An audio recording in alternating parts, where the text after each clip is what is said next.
নমস্কাৰ বন্ধু বান্ধৱীসকল দিব্যজ্যোতি চেনেললৈ স্বাগতম জনাইছোঁ মই এই ভিডিঅ'টিত মকৰ ৰাশিৰ ব্যক্তিসকলৰ 2020 চনটো কেনেদৰে যাব বাৰু কেনেকুৱা হ'ব তেওঁলোকৰ ভাগ্য বহুত ভাল হ'ব গতিকে আপোনালোকে ভিডিঅ'টো মিছ নকৰিব গোটেইটো চাব আৰু সকলো কথা গম পাই যাব বন্ধু বান্ধৱীসকল মকৰ ৰাশিৰ ব্যক্তিসকলৰ স্বামী হৈছে শনিদেৱ 24 তাৰিখে শনিদেৱ মকৰ ৰাশিলৈ নিজৰ ৰাশিলৈ আহিব সেইকাৰণে অলপমান স্বাস্থ্যৰ কোনোবা ক্ষতি হ'ব দিগদাৰ হ'ব পাৰে আপোনাৰ স্বাস্থ্যৰ কোনো কথা নাই ভাল হৈ যাব কিন্তু আপোনাৰ বহুত মান সন্মানৰ যোগ আছে মকৰ ৰাশিৰ ব্যক্তিসকলক বহুত শুভ দিন যেনেকৈ যি বিচাৰে তেনেকৈ পাব স্বাস্থ্যটোতো ভাল হৈ যাব কিন্তু আপোনাৰ আয় বৃদ্ধি হ'ব ধনৰ বৃদ্ধি হ'ব মানে ৰৈ থকা ধন নিশ্চয় মুকলি হ'ব আপোনালোকৰ যেনেকৈ যি কৰ্ম নকৰক নিশ্চয় সফলতা অৰ্জন কৰিব পাৰিব টকা আহিব হাতলৈ ধন প্ৰাপ্তিৰ যোগ আছে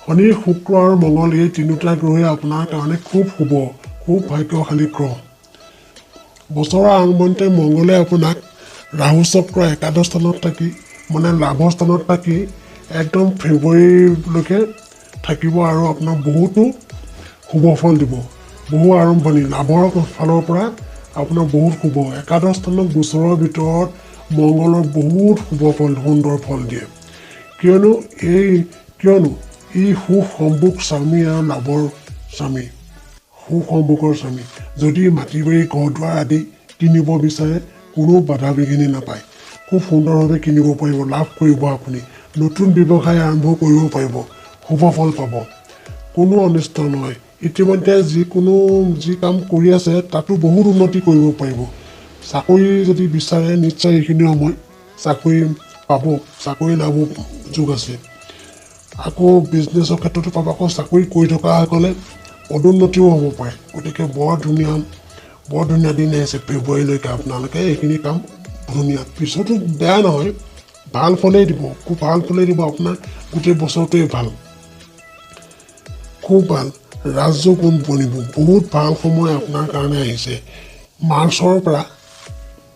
মাৰ্চৰ পৰা মে'লৈকে বহুত সুন্দৰ সময় ইয়াৰ পাছত আকৌ 16 আগষ্ট মানেই হ'ব কিজানি 16 আগষ্টৰ মাজভাগৰ পৰা এই মঙ্গলৰ নিজৰ ৰাশিত মেঘৰ ভিতৰত ৰাজযোগ বনাব আপোনাৰ এইটো এটা সুন্দৰ যুগ আপোনাৰ কাৰণে বছৰৰ শেষলৈকে থাকিব মকৰ ৰাশিৰ কাৰণে মঙ্গল খুব ভাল যেতিয়া আপোনাৰ ৰাশিলৈ উচ্চ হৈ আহিব বহুত ভাল বছৰৰ আৰম্ভণিতে লাভৰ স্থানত থাকি বেপাৰৰ কাৰণে খুব ধুনীয়া ফল দিছে আকৌ যেতিয়া নিজৰ ৰাশিত চতুৰ্থ ভাগলৈ যাব তেতিয়া আপুনি ঘৰ দুৱাৰ মাটি বাৰী গাড়ী মটৰ সকলো লাভ কৰিব এই সময়ত আপুনি যদি ৰাজনীতিও খেলে ভোটতো নিশ্চয় জিকিব গতিকে শনি আৰু মঙ্গল দুয়োটাই আপোনাক সুন্দৰ ফল দিছে সুযোগবোৰো দিছে আপোনাৰ হাতলৈ মাত্ৰ আপুনি সুযোগবোৰ ধুনীয়াকৈ ভাল ব্যৱহাৰ কৰক গতিকে এই সুযোগবোৰ এনে যাবলৈ নিদিব শুক্ৰদেৱো দ্বাদশ স্থানলৈ আহিব আপোনাৰ ৰাশিত বহুত শুভ অৰ্থাৎ বিদ্যাৰ্থীসকলৰ কাৰণে এই বছৰটো খুব ভাল পঢ়া শুনাৰ ক্ষেত্ৰত উন্নতি কৰিব পাৰিব বিদ্যাত পাৰ্গত হ'ব কোনো পৰীক্ষাত সুখ্যাতিয়ে সফলতা অৰ্জন কৰিব পাৰিব অলপ চেষ্টা কৰিলে আপোনালোকে উচ্চ শিক্ষা পাব ষ্টেণ্ড কৰিবলৈ আছে আকৌ বিদেশত পঢ়িবলৈ যাবলৈ সুবিধা পাব যদি পঢ়িব পাৰে গতিকে গ্ৰহগতিও ভালে আপোনাক সহায় কৰিব গতিকে পঢ়াত মন দিয়ক একদম বঢ়িয়া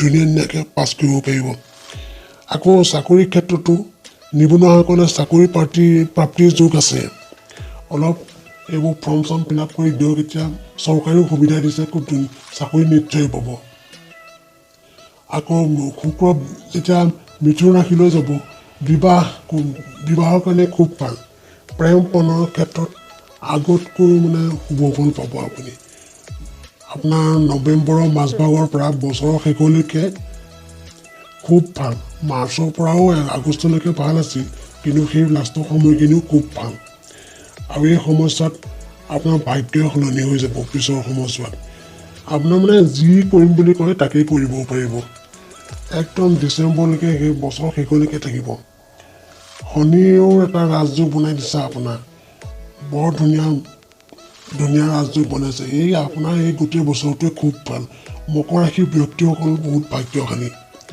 মংগলৰ কাৰণে আপুনি বহুত ভাল। শুক্ৰ আৰু শনিও আপোনাৰ কাৰণে বহুত ভাল গ্ৰহ, একদম উজ্বলাই দিব আপোনাক।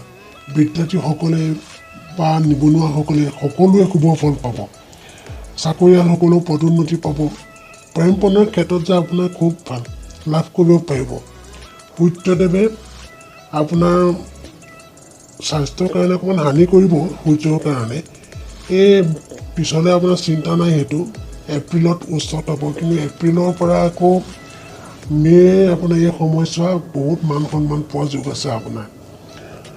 এপ্ৰিলৰ পৰা মে'লৈ, এপ্ৰিলৰ মাজভাগৰ পৰা মে'ৰ মাজভাগলৈ বহুত মান সন্মান পোৱা যোগ আছে।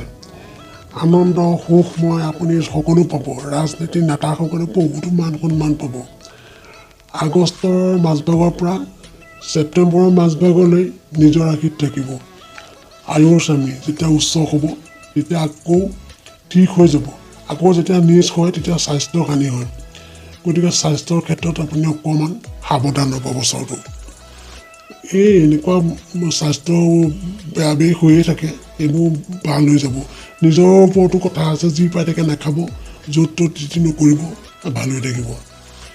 তাৰপৰা আকৌ শত্ৰু নাশ হ'ব আপোনাৰ এই বছৰটোত।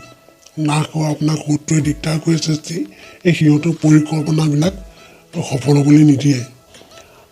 বৃহস্পতিদেৱেও নিদিয়ে, মংগলদেৱেও নিদিয়ে, শনিও নিদিয়ে, চিন্তাই নকৰিব আপুনি। আকৌ মাৰ্চততো ভালেই, আপোনাৰ কাৰণে মুঠতে গোটেই বছৰটো খুব শুভ। ইয়াৰ কাৰণে আপুনি অকণো চিন্তা কৰিব নালাগে, গোটেই বছৰটো আপোনাৰ ভাল। শেষৰ ফালে যে বেছি ভাল, আপোনালোকে সকলো কাম সমাধা কৰিব পাৰিব। চাকৰি যদি পোৱা নাই, চাকৰি এটাৰ কাৰণে লাগক, নিশ্চয় পাব। বিবাহো যদি কৰিব বিচাৰে, সেইফালে কৰি দিয়ক, ধুনীয়া ভাল ফল পাব। আপোনালোকে খালি অকণমান প্ৰতিকাৰ কৰিব লাগিব, দুখীয়াক দান দক্ষিণা কৰিব, বহুত ভাল ফল পাব। দুখীয়াক দান দক্ষিণা কৰিলে মানে ভাল, সৌভাগ্য বুটলে আপুনি প্ৰতিকাৰ কৰিলে। আপুনি নীলম এটা পিন্ধিবচোন, নীলম আঙুঠিটো খুব ভাল আপোনাৰ কাৰণে। হীৰা যদি পিন্ধিব পাৰে সেইটোও ভাল, কিন্তু নীলমটোৱে পিন্ধিব। আৰু নীলম এটা হীৰাই, তথাপিতো মই আপোনাক ক'লোঁ দান দক্ষিণা কৰিব, ভকতক নাম গোৱাই তেওঁলোকক এটা খুৱাব। এই আপোনাৰ শুভ দিন, শুভই মাত্ৰ প্ৰতিকাৰ এই বেয়া দিনকেইটাৰ কাৰণে কৈছোঁ। কেতিয়াবা আকৌ এদিন বেয়া হ'লেই সেই দিনটোতে বহুত কিবা কিবি হৈ যায় নহয়, সেইকাৰণে সেইটো প্ৰতিকাৰ কৰিব। ভকতক চাউল খুৱাব, নহ'লে পূজা অৰ্চনা কৰিব। আপুনি যিটো ভাল পায় তাকেই কৰিব। বন্ধু বান্ধৱীসকল, এয়াই আছিল আপোনাৰ মকৰ ৰাশিৰ ভাগ্য। গতিকে মই আকৌ আহিম কাইলৈ নতুন এটা ভিডিঅ'ৰ যোগেদি। আজিলৈ শেষত মই অনুৰোধ কৰিলোঁ, মোৰ চেনেলটো ছাবস্ক্ৰাইব কৰিব আৰু ওচৰতে থকা এই ন'টিফিকেশ্যন আইকনটো টিপি দিব। আজিলৈ আহিছোঁ, নমস্কাৰ।